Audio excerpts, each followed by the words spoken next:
नमस्कार, मैं चंद्रशेखर जोशी। देवभूमि टुडे में आपका स्वागत है।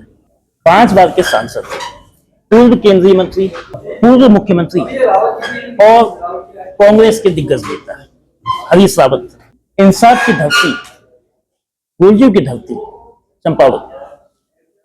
चंपावत में कदम रखते ही पूर्व मुख्यमंत्री सीधे इंसाफ के मंदिर गए, फरियाद करी इंसाफ की।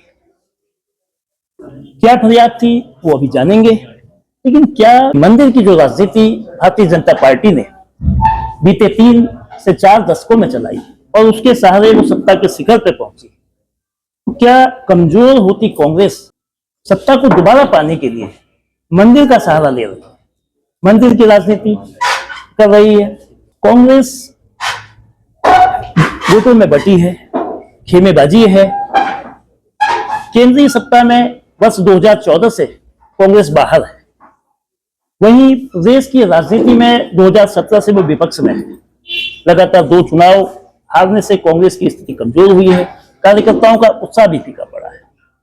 अब 2027 सामने है, तो क्या 2027 के लिए जो 2022 की चूकें थी सीखते हुए कांग्रेस आगे बढ़ेगी? संगठन किस तरह से मजबूत करेगी? क्या चुनौतियां उसके सामने हैं?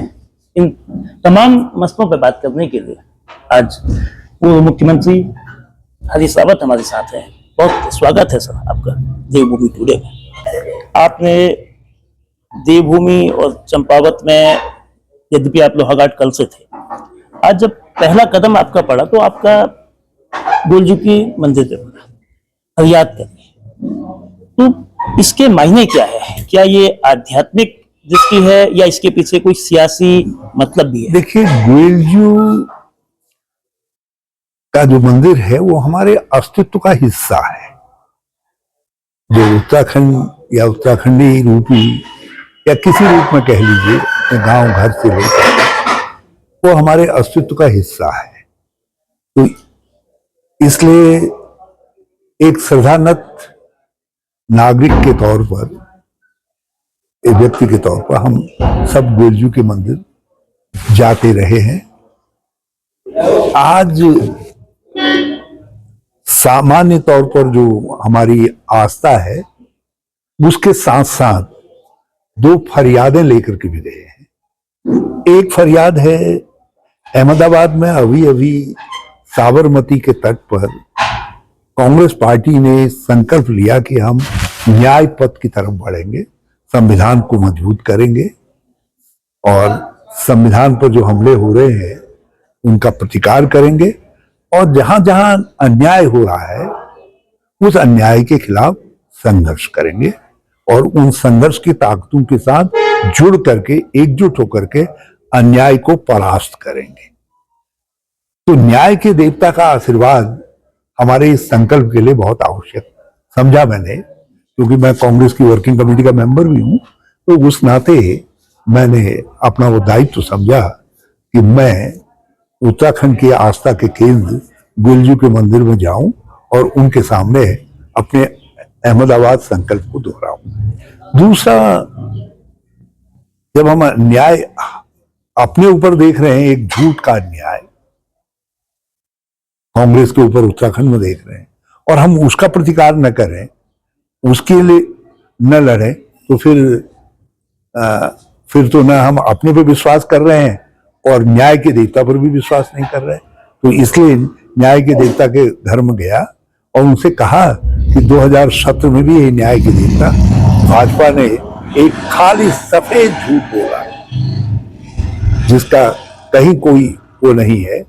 कोई ऐसी छुट्टी का, नमाज की या शुक्रवार की छुट्टी का कोई नोटिफिकेशन कभी कांग्रेस की सरकार के समय में न सोचा गया, न जारी हुआ, और न मुस्लिम यूनिवर्सिटी बनाने का कोई बयान कभी दिया गया, न कहा गया, न सोचा ही नहीं गया, क्योंकि वो संविधान, ये दोनों काम संविधान सम्मत है ही नहीं। प्रार्थना के लिए भी छुट्टी नहीं दी जा सकती, वो व्यक्तिगत आचरण है, संविधान अनुमति नहीं देता। उसी तरीके से धर्म के नाम पर कोई यूनिवर्सिटी भी नहीं बनाई जा सकती है, ये एक्सेप्शन है मुस्लिम यूनिवर्सिटी और बनारस हिंदू यूनिवर्सिटी, वो आजादी से पहले, संविधान से पहले बनी है। तो हमने कहा ये देवता, इन्होंने खालिश तो झूठ, असंवैधानिक झूठ बोल करके जो अन्याय यहाँ उत्तराखंड में किया है, उत्तराखंड के लोगों पर मैं कहूँगा किया है, उसका हम प्रतिकार कर सकें, उसके खिलाफ लड़ सकें, उसके लिए भी उनसे हमने गुहार लगाई, उनसे आशीर्वाद मांगा है। वर्ष 2014 में बनारस से ये कहा गया था कि माँ गंगा ने बुलाया है और गंगा ने शिखर तक पहुंचाया प्रधानमंत्री नरेंद्र मोदी को। और अब इसी महीने आपने गंगा सम्मान यात्रा निकाली है, 19 अप्रैल को भी यात्रा का समापन हुआ। तो इस यात्रा का क्या पर्यावरणिक, गंगा को साफ करने का ये मकसद है, या गंगा नदी, गंगा चूंकि हिंदू समाज की पवित्र नदी है तो हिंदू सेंटिमेंट को छूने का भी प्रयास है? ये 3 उद्देश्य है। पहला उद्देश्य तो यह है, गंगा जी नदियों की सिरमौर है, वो देव स्वरूपा है, और जितनी भी हमारी नदियां हैं, ये उत्तरी भारत की तो सारी नदियां अनंतो गत्वा गंगा जी में समाहित होती है। तो मैंने ये संकल्प लिया कि मैं गंगा जी के बेसिन में, उनके दोनों तरफ घाट जिस तरीके से अंधाधुंध निर्माण हो रहे हैं, गंदगी फैल रही है, गंगा माँ के साथ ऐसा जब हो रहा है तो दूसरी नदी घाटियों में भी अब हमने एक नदी घाटी एरिया भविष्य के ग्रोथ सेंटर के रूप में टनकपुर से पंचेश्वर होकर के जौलजीबी तक डेवलप किया है। एक नया ग्रोथ एरिया है। उसी तरीके से रामगंगा के किनारे किनारे, पनार नयार के किनारे किनारे, सब जगह हमने नदी घाटियों के किनारे किनारे रोडें पहुंचाई। इनके वहां बमन स्वाल और उसके किनारे स्वाल नदी के किनारे पहुंचाई। तो ये भविष्य के ग्रोथ सेंटर है, इकोनॉमिक ग्रोथ सेंटर है। और इन ग्रोथ सेंटर्स की जो भूमि है, संपदा है, उस पर उत्तराखंड का हक है। वो संपदा छिन रही है, गंगा के किनारे की भी छिन रही है, यहां की भी छिन रही है उत्तराखंड की। और मैं अपनी आंखों के सामने इसको देख रहा हूं। तो जिस पर हमने कल के उत्तराखंड का भविष्य सोचा था, जब वो भविष्य की बुनियादी लूट रही है, तो इसलिए मैंने ये गंगा जो यात्रा निकाली है, उसका मुख्य मकसद ये है कि उत्तराखंड के साथ, गंगा के साथ जो अन्याय हो रहा है, प्रदूषण आदि आदि, और जलधाराओं को जिस तरीके से उपेक्षित किया जा रहा है, नदियों को, वो सब एक पहलू है। दूसरा पहलू है कि ये नदी घाटियां जो विकास की हमारी प्रवर्तक हैं भविष्य की, जिन पर हमने बड़ी आशा रख रखी है, उनकी जमीनें ही लूट जा रही हैं, संपदा ही लूट जा रही है। तो कल के भविष्य के लिए क्या रह जाएगा उत्तराखंड के पास? तो उसके लिए सावधान उत्तराखंड कहना।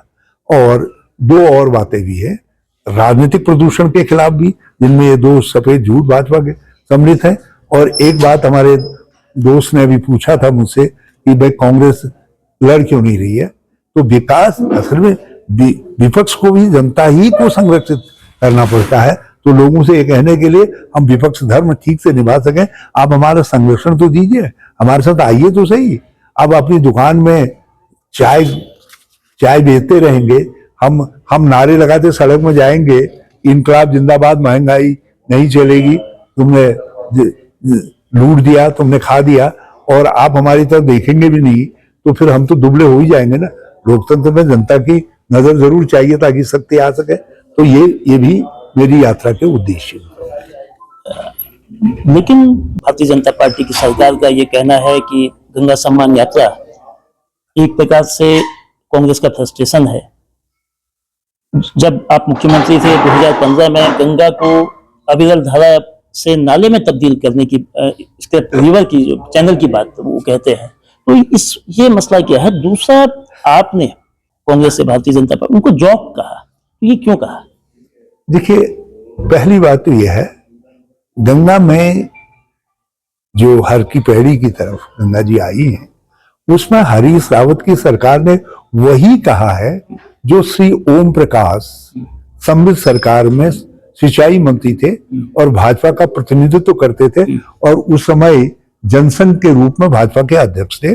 जो कुछ उन्होंने कहा है और जो कुछ जो है मालवीय जी के एग्रीमेंट में कहा गया है, हमने वही शब्द को इस्तेमाल करके एनजीटी से, नेशनल ग्रीन ट्रिब्यूनल से, तोड़फोड़ से हरिद्वार को बचाया, जो एक मुख्यमंत्री के रूप में मेरा कर्तव्य था और मैंने गंगा मां के आशीर्वाद से वो कर्तव्य पूरा किया। दूसरी बात यह है, वो जौं का तो मैंने वैसे नहीं कहा, मैंने जो ये कहा कि असल में जो है ये जो कांग्रेस से भाजपा में गए हैं ना, जरा कभी विचारों के देखो तो अकेले में देखते होंगे, जब ये मीटिंगों में से उससे बाहर निकलते होंगे तो इनके आंखों में जरा गौर से देखोगे तो कुछ आंसू दिखाई देते होंगे, सूखे हुए आंसू दिखाई देते होंगे, क्योंकि अब उनकी कुकुरगत हो गई है वहां। उनको पहले हमारे कंधे में कांग्रेस के बैठते थे, सर पर बैठते थे, और आजकल भाजपा की मंचों पर उनको नीचे भी जमीन पर भी स्थान नहीं मिल रहा है। तो मुझको ऐसे ही याद आया, हमारे गांव में जी जो ठंडी जगह है तो वहां बांज बहुत होता है, जैसे यहाँ है, तो बांज के जंगल में जाइए तो जाड़ू में भी जोंक तो रहते हैं, मगर वो मरियल से यूं यूं यूं यूं करते हुए दिखाई देते हैं। तो मैंने कहा ये जो है, जो हमारे कांग्रेस से वहां भाजपा में गए हैं, ये बेचारे उन जोंकू की तरीके से है। अब मेरे बयान के बाद जो है भाजपा ने इनसे कह दिया है यार कुछ करो, जोंको तुम उठो, तो ये जैसे जरा सा गर्मी बढ़ती है तो वो जोंक जरा बिलबिलाने ज्यादा लगता है। मैंने कहा वो इनकी दशा उस जोंक की तरीके से है, चलो मेरे बयान ने इनको कुछ तो गर्मी दी और कुछ काम दे दिया। तो मैंने तो उनके, क्योंकि हमारे पुराने साथी हैं, आखिर उनका दर्द हमको नहीं होगा तो किनको होगा, तो है हमको दर्द, अब भाजपा ही क्या उनका दर्द करेंगे। चर्चा ये है कि अब गंगा सम्मान यात्रा के बाद आप रामलीला सम्मान यात्रा करेंगे और 2027 भी नजदीक है, तो इस गंगा सम्मान यात्रा मैं टनकपुर से शारदा सम्मान यात्रा भी करूंगा। अब कितना चल पाऊंगा देखेंगे।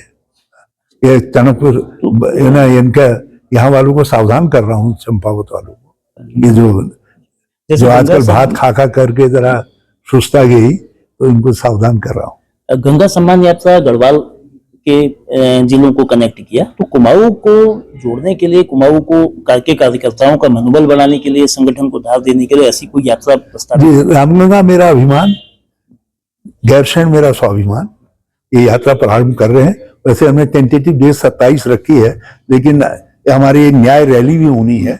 यदि आज वो तय हो जाएगा न्याय रैली का, तो उसके बाद मैं उसको फाइनल करूंगा दिन को जो है, लेकिन थीम हमारा बिल्कुल तय है, वो हम करेंगे। विधानसभा में संख्या बल कांग्रेस का कम है, लगातार कम, मतलब 2017 में भी कम था, इस बार कुछ बड़ा है, लेकिन जो आवाज सदन में प्रभावी ढंग से उठनी चाहिए उसका अभाव है। सड़क पर जिन मसलों को लेकर पार्टी ने आवाज उठानी चाहिए वो मसलों पर वो मौन है।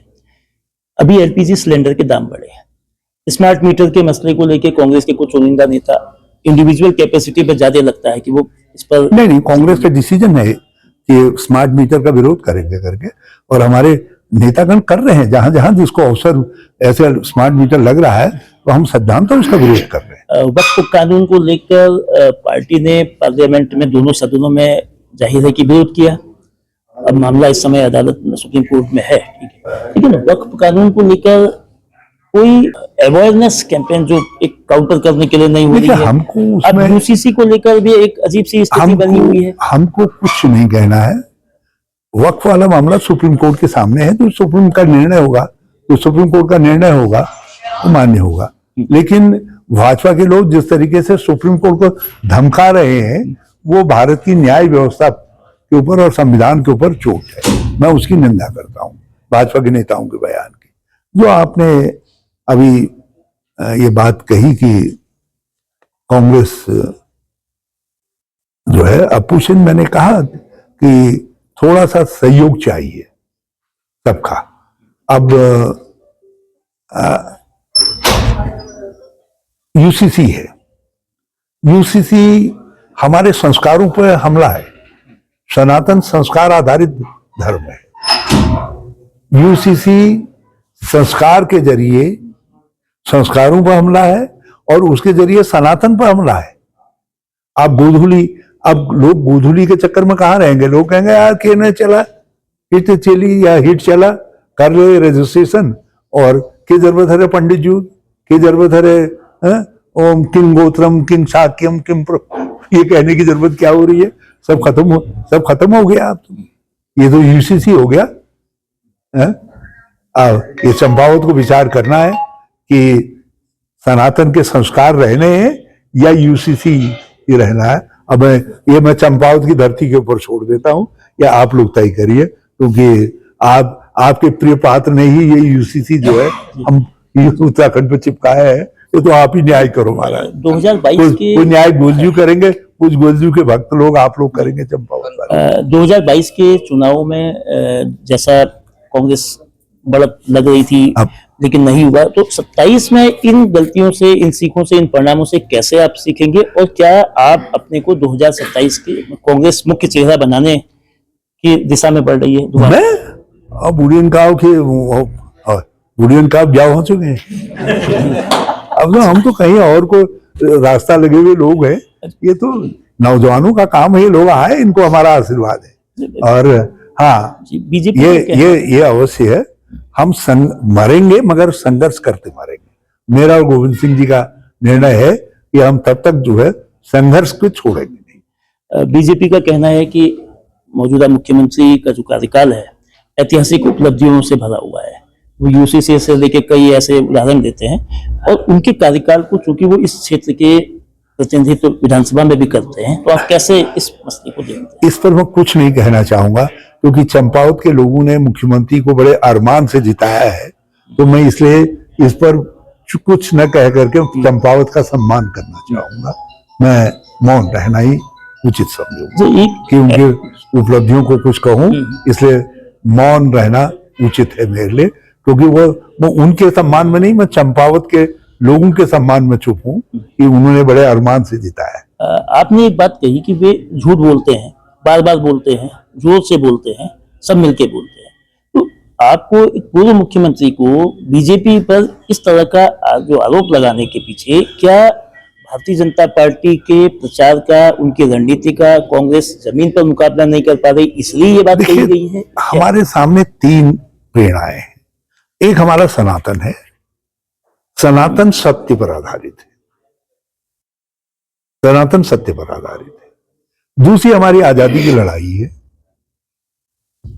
गांधी की सारी लड़ाई सत्य पर आधारित थी, सत्य और अहिंसा ही उनके दो पिलर थे जिन पर आजादी की लड़ाई थी।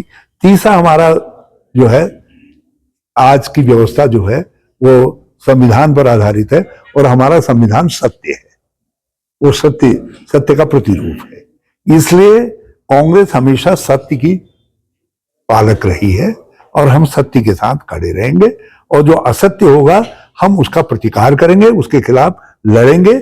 जीत और हार महत्वपूर्ण नहीं है, सवाल यह है कि हम अपने इन तीन कर्तव्यों को, सनातन के प्रति निष्ठा, सनातन धर्म के प्रति निष्ठा, देश की आजादी की लड़ाई और गांधी के प्रति निष्ठा, और संविधान के प्रति निष्ठा, ये तीनों के लिए हम सत्य के साथ रहेंगे, और अन्याय और झूठ के खिलाफ, फरेब के खिलाफ लड़ेंगे, और भाजपा फरेबी है, ये मैं कहना चाहता हूँ। इंडिया गठबंधन ने 2024 में जो लोकसभा चुनाव हुए थे, उम्मीद जगी थी, लेकिन हरियाणा के चुनाव, महाराष्ट्र के चुनाव और इवन दिल्ली विधानसभा के भी चुनाव, इसके बाद जो बढ़त थी वो अब निगेटिव उसमें गई। क्या गठबंधन 2024 के लोकसभा चुनाव में देश ने भाजपा के अहंकार को तोड़ा। जो 400 के पार जाने की बात कर रहे थे, उनके लिए 240 पार करना भी बड़ा मुसीबत हो गई थी।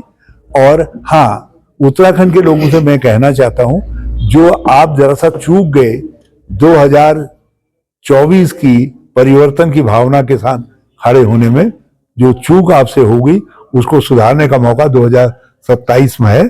कांग्रेस के साथ खड़े होइए, कांग्रेस को लाइए। एक आखिरी सवाल, वक्त को लेकर इस समय मामला अदालत में है, तो कई सांसद टिप्पणी कर रहे हैं। निशिकांत दुबे ने एक टिप्पणी करी, उसके बाद मनन कुमार मिश्रा ने टिप्पणी करी। तो ये जो सुप्रीम कोर्ट और जुडिशरी के खिलाफ सीधा अटैक हो रहा है, ये दोनों के बीच, एग्जीक्यूटिव और जुडिशरी के बीच किसी टकराव की है, इसको आप कैसे देखते हैं और कैसे बचना चाहिए? सारी देश की संवैधानिक संस्थाओं को नष्ट करने के बाद अब संविधान को नष्ट करने का जो भाजपा का लक्ष्य है, उस लक्ष्य की दिशा में मुख्य न्यायाधीश पर और न्याय प्रणाली पर अटैक किया जा रहा है। और ये निशिकांत दुबे कुछ नहीं है, ये तो जो है जो फ्रंट लाइन वॉरियर हैं, इनको मोर्चे पर लगाया गया है। और यदि भाजपा असहमत होती तो इतनी गंभीर बात कही उनको पार्टी से निकालना चाहिए था। जब तुम निकाल नहीं रहे हो इसका मतलब आपकी सहमति, मौन सहमति। तो ये है। और रहा सवाल, आप वक्त पर सुप्रीम कोर्ट के सामने मामला है, जो सुप्रीम कोर्ट का निर्णय होगा देश मानेगा उसको। बहुत धन्यवाद रावत साहब। रावत साहब 5 दिन बाद यानी कि 27 अप्रैल को 77 साल पूरे कर देंगे, लेकिन जिस तरह से उत्तराखंड में कांग्रेस को मजबूत करने के लिए इस अवस्था में भी वो प्रयास कर रहे हैं, वो जोश कार्यकर्ताओं में कितना जोश भर पाएगा, आने वाले 2027 के चुनाव इसको बताएंगे।